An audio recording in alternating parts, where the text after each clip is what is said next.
Germanton Hospital pioneers in world-class orthopedic cardiology and multi-specialty care. Top 3 in Hyderabad, top 10 in South India. Attapur, Hyderabad. Me voice చాలా strong అండి. కానీ political గా మీరు ఇప్పుడు ఏంటి దివ్యవాణి గారు, మీరు డిసప్పాయింట్ అయిపోయారు అసలు మొత్తం? 100% I join in Congress. Totally I disappoint అమ్మా. నేను ఎందుకంటే ఓపెన్ గా నేను ఉంటాను.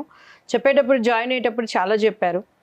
అండ్ మేము టీడీపీ నుంచి వచ్చినాక ఎన్ని పార్టీలు మనల్ని ఇన్వైట్ చేసినా కూడా ఇది ఒక సెక్యులరిజం పార్టీ అనే ఒక ఉద్దేశంతో మంచిగా పని చేయాలి, అందరికీ మన దగ్గర ఉండాలని ఎంత ఆశగా చేరామో ఇక్కడ ఎంటైర్ ఇది ఏంటంటే చెప్పుకోలేని విధంగా ఉన్నది. బట్ ఎనీహౌ పనిచేసేవాడికి ఇప్పుడు కళ అనేది తెలిసిందంటే మనం ఏమైనా చేయగలం, ప్రజలకి ఎలా అయినా చేరువుగా ఉండగలం. Still I'm waiting. టీడీపీ పార్టీలో ఎంత ఇప్పటికీ కూడా నమ్మా ఎంతమంది అంటే మన టీడీపీ అభిమానులు కానీ లీడర్స్ కానీ చాలా కష్టపడ్డారు మా టైంలో. జగన్ గారు అంటే సో ఆయనకి వచ్చిన మెజారిటీకి ఆయన అప్పట్లో వాళ్ళకున్న స్ట్రాంగ్నెస్ కానీ విల్ పవర్ అండ్ వాళ్ళ ప్రవర్తన తీరుకు కానీ ఈవెన్ అందరూ మాట్లాడే విధానానికి కానీ గట్టిగా గొంతెత్తి పాలిటిక్స్ అంటే తెలియకపోయినా మీరు మాట్లాడిన విధానం మా అందరి గుండెల్లో ఉంది.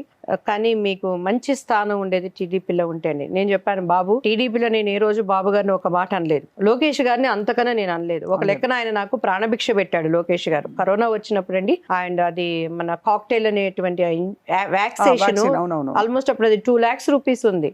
ఇక్కడ ఎక్కడ దొరకకపోతే నాకు తెప్పించి బసవతారకమ్మ హాస్పిటల్లో ఆయన అమ్మకి మీరు స్పెషల్ ట్రీట్మెంట్ ఇవ్వండి అనేది ఆయన చెప్పి చేయించారు నాకు. నిజంగా ఎప్పుడు నేను ఆయనకి కృతజ్ఞత కలిగి ఉంటాను. అండ్ మీరు బై నేచర్ ఆల్సో ఎవరిని డైరెక్ట్ గా అలా అనే టైప్ కాదు. నేను అనలేదు, కింద జరుగుతున్నది గ్రౌండ్ రిపోర్ట్ ఆయనకి తీసుకువెళ్తూ నేను చేసిన తప్పు. సో నన్ను ఇక బాయ్ కట్ లాగా చేసి మనకేమో అవమానాలు అలా అంటే పడటం. మేక్ పీస్ అండి ఇలా జరిగినప్పుడు. అంటే మన వాళ్ళే మనని కొంచెం అంటే ఎక్స్పెక్టేషన్స్ కి మనం ఏం రాంగ్ చేయలేదు కదా, మనకెందుకు ఇట్లా జరిగిందని అప్పుడు దానికి సమాధానం ఎలా చెప్తారు మీరు? నేను అప్పుడు ప్రెస్ మీట్ పెట్టి ఉన్నది ఉన్నట్టు చెప్పేశాను బయటికి. అది లోపలికి మీరు నాకెందుకు ఇలా జరిగింది అంటే చాలా బాధపడతాను నేను. మామూలుగా చాలా సెన్సిటివ్ అసలు. నేను నా తప్పు లేకుండా ఎవరన్నా ఒక్క మాట అన్నారంటే అసలు నాకు అది పడటానికి నా వల్ల అవసరమైతే అది ఎంత గొప్పదైనా వదిలిపెట్టేయడానికి సిద్ధం, కానీ నేను అక్కడ కాంప్రమైజ్ అయితే అవ్వలేనండి. నేను అసలు నా స్వభావమే అది. నేను దానికి ఎంత విలువైందని సరే లెఫ్ట్ అనమాట, 1 2 3 4 చూస్తాను. ప్రేమ ఉన్న వ్యక్తులైనా సరే అంతే. నేను ఇక నా వల్ల కాలేదు అంటే నా గుండెని నేను గట్టిపరుచుకుంటాను. ఒక్కసారి నో అనుకున్నానంటే ఇక మళ్ళీ దాని వైపు నాకు మైండ్ పోదు. దేవుడు నాకు అటువంటి గిఫ్ట్. అది గిఫ్ట్. అయ్యో కరెక్ట్ చేసామని, తప్పు చేసాం, మేబీ వెళ్ళిపోలేమో, ఇంకో ఛాన్స్ ఇవ్వాల్సినేమో అందరూ చూస్తానండి. ఒక వ్యక్తి కానీ అక్కడ ఉన్నది కానీ నేను టీడీపీలో ఉన్నప్పుడు చాలా 1 year తర్వాత నుంచే వాళ్ళకి బాబు గారికి దగ్గర అయిపోయింది. ఈ అమ్మాయిని లోపల జెల్సీ అలాంటివి స్టార్ట్ అయినాయి. అవి నేను గ్రహించుకోలేకపోయేదాన్ని. అది ఉన్నది ఉన్నట్టు మాట్లాడేసేదాన్ని. సో అట్లా నేను చాలా ఓర్చుకొని నా వల్ల కాక నేను ఉన్నది ఉన్నట్టు చెప్పాల్సి వచ్చింది. అగైన్ మళ్ళీ ఇప్పుడు సంప్రదింపులు జరుగుతుంది. మళ్ళీ రమణ ఇక్కడ తెలంగాణకు కానీ మెయిన్ పర్సన్స్ మాట్లాడుతున్నారు. సో హ్యావ్ టు మంచి నాకు ఇక్కడ ఇవన్నీ కాదు కానీ నేను అప్పుడు అంబికా కృష్ణ గారు డైరెక్ట్ బాబు గారితో మాట్లాడి జాయిన్ అయ్యాను.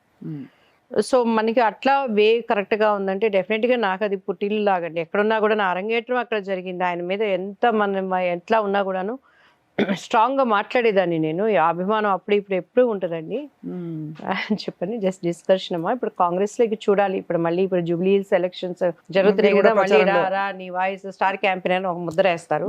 మేము అన్ని ఉన్నవి అన్ని పెట్టుకొని మాట్లాడతాం. ఆ తర్వాత సీఎం చూడటానికి ఉండదు, మనం ఏంటి ఇక్కడ జరుగుతుంది అనే దానికి పట్టించుకునే దిక్కు లేకుండా అయిపోతుంది. మొన్నటి దాకా ఆమె ఎవరు, మన మీనాక్షి నటరాజన్ కన్నా ముందు ఒక ఆమె ఉన్నారు కదా ఇన్ఛార్జ్ మొత్తం తెలంగాణ ఇన్ఛార్జ్. ఆమె దగ్గర తిరిగి మాకు హిందీ రాకపోయినా అమ్మ మేము ఈ పని చేసాం ఇది చేసాం అని చెప్పాం. ఆమె చేంజ్ అయిపోయింది. మీనాక్షి గారు వచ్చారు. మీనాక్షి గారి దగ్గర కూడా తీసుకుపోయి ఇదండి అని చెప్పాం. సో ఇన్నర్ పాలిటిక్స్ ఇంకా అంతేనండి. మనం అడ్జస్ట్ చేసుకుని మనం చాకచక్యంగా పోవటమే. అది నాకు రాదు, నేర్చుకుంటున్నాను. కోరుకుంటారు మీరు లైఫ్ లో మామూలుగా మంచి గ్లోరియస్ యాక్టింగ్ కెరీర్ ఉంది, మీరు నటించారు, మెప్పించారు. మీరు one of the most natural actors. Thank you అండి. మీరు అన్నారు ఎందుకు అది యాదృచ్ఛికంగా ఇవాళ జయసుధ గారు మన థీమ్ లో ఉన్నారు. జయసుధ గారు ఎలా అయితే సహజంగా అందంగా నటించేవారు, దివ్యవాణి గారు కూడా అదే కోవికి చెందిన acting oriented, at the same time అందంగా ఆవిడలాగే సేమ్. ఏం కోరుకుంటారు ఇప్పుడు మీకు? నేను ఎప్పుడు పని చేస్తూ ఉండాలండి.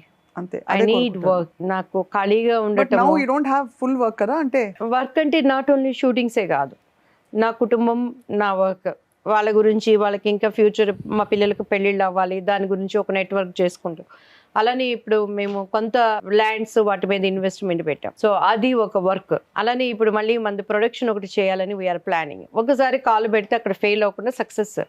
సో దానికి కావాల్సిన కరెక్ట్ పర్సన్స్. ఈరోజు పూజిత గారని నాకు మంచి షీఈ్ మై వెల్ విషరు, చాలా ఆమె సోషల్ వర్క్ అంతా చేస్తూ ఉంటారు. ఇవాళ మార్నింగ్ ఢిల్లీ నుంచి కాల్ చేశారు. కాల్ చేసిన వెంటనే దివ్యమ్మ మీకు ఒకటి చెప్పాలని చాలా రోజుల నుంచి, చెప్పండి పూజిత గారు ఏంటమ్మా అంటే, మొన్న నేను ఢిల్లీ వెళ్తూ ఉన్నానమ్మా, శ్రీలంక నుంచి కొంతమంది టీం వచ్చారు. సో వాళ్ళతో మేము మామూలుగా ఫ్లైట్ ఇంకా డిలే మాట్లాడుతున్నప్పుడు ఒక 20-30 మంది టీము వాళ్ళు సడన్గా తీసి మీ ఫోటో చూపించారు వాళ్ళ సెల్ ఫోన్లో. నేను షాక్ అయిపోయాను. ఈమె నాకు తెలుసండి, నాకు ఇంట్లో లైక్ ఒక ఫ్యామిలీ లాగానంటే ఒకసారి మాకు ఆమెతో మాట్లాడించండి, శ్రీలంక వాళ్ళు. ఎందుకండి అంటే ఆ పెళ్లి పుస్తకం అనే సాంగ్ వాళ్ళు కూడా వింటారంట. ఇది అమ్ముకుట్టియా లేదా పెళ్లి శ్రీరస్తు అదేనా శుభమస్తు. సో ఆ పాట ద్వారా విని మీద ఆ పెళ్లి ఫోటో చూపిస్తున్నారు. దివ్యమ్మ ఒక్కసారి మాట్లాడరా ప్లీజ్ అనంది. నేను అన్నాను, నేను ఇలా బయట వచ్చున్నానమ్మా, ఇప్పుడు మాట్లాడలేని పరిస్థితి, వాళ్ళలో ఎవరిదైనా ఒక నంబర్ తీసుకోండి, తప్పకుండా నేను మాట్లాడతానని చెప్పాను. సో అట్లా దేవుడు నా తోటి హీరోయిన్స్ ఎంతమంది ఉన్నా కూడా ఒక రికగ్నైజ్ అనేది నాకు ఇండస్ట్రీలో వచ్చేసిందండి. అవును, కరెక్ట్. నీతి నియమాలు కానీ అండ్ ఇంకొక విషయంలో ఎక్కడ ఒక మచ్చ అనేది లేకుండా రావటానికి మా తల్లిదండ్రులు, అమ్మగారు ఎస్పెషల్లీ, నా తోబుట్టువులు నాకు ఒక పిల్లర్ వేశారు. బయట నాకు ఎప్పుడు ఎవ్వరు ఫ్రెండ్స్ ఉండరండి. నాకు చాలా కోపం వస్తుంది. ఎవరన్నా ఇప్పుడు సపోజ్ స్వప్న గారు ఎవరికన్నా ఫోన్ చేసి దివ్యవాణి గారు నాకు చాలా క్లోజ్ అంటే రియల్లీ అప్రిషియేట్, ఎస్ అండి అంటాను. ఎవరో ఎక్కడో కనపడతారు, ఒక సెల్ఫీనో ఎక్కడో తీసుకుని ఎవరి ద్వారా నంబర్ పట్టుకుంటారు, బయటికి వెళ్ళిపోయి ఫోన్ లాంచ్ చేస్తారు, దివ్యవాణి గారు మాకు చాలా క్లోజ్ అండి అని చెప్తారు. అది ఇంట్లో వాళ్ళకి కానీ ఎవరు కానీ, ఎందుకంటే నాకు తెలుసు నేనేంటో నా కుటుంబీకులకు తెలుసు.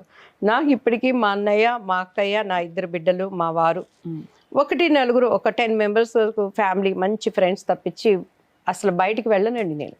ఫ్రెండ్స్ అసలు సోషలైజ్ చేయరు.